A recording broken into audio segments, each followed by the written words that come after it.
అందరికీ praise the Lord. My hope is in you team వారికి నా హృదయపూర్వక వందనాలు.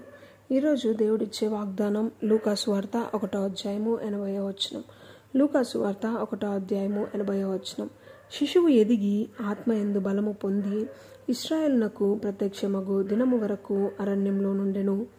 మరొకసారి చదువుకుందాం. లూకా సువార్త 1వ అధ్యాయము 80వ వచనం.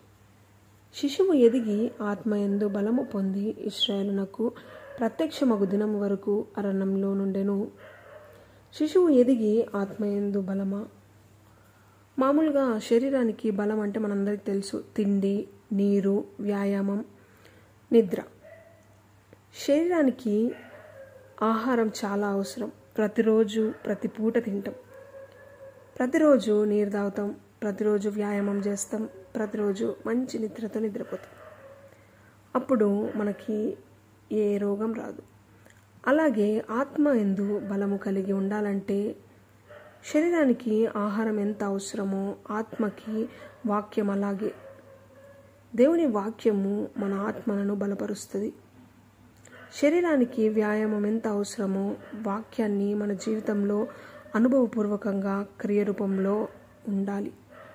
అది మన ఆత్మకి బలాన్ని ఇస్తుంది. శరీరానికి నీరు ఎంత అవసరమో అలాగే మన దేహానికి పరిశుద్ధాత్మ అంతే అవసరం. అది మన ఆత్మల్ని బలపరుస్తుంది. శరీరానికి నిద్ర ఎంత అవసరమో అలాగే దేవుని యొద్ద నేర్చుకున్న వాటికి దేవుడు విశ్రాంతిని కలుగజేస్తారు. అది మన ఆత్మల్ని బలపరుస్తుంది. శరీరానికి ఆహారం, నీరు, వ్యాయామం, నిద్ర ఎంత అవసరమో అలాగే ఆత్మకి వాక్యము, పరిశుద్ధాత్మ, వాక్యాన్ని క్రియరూపంలో జీవించడం.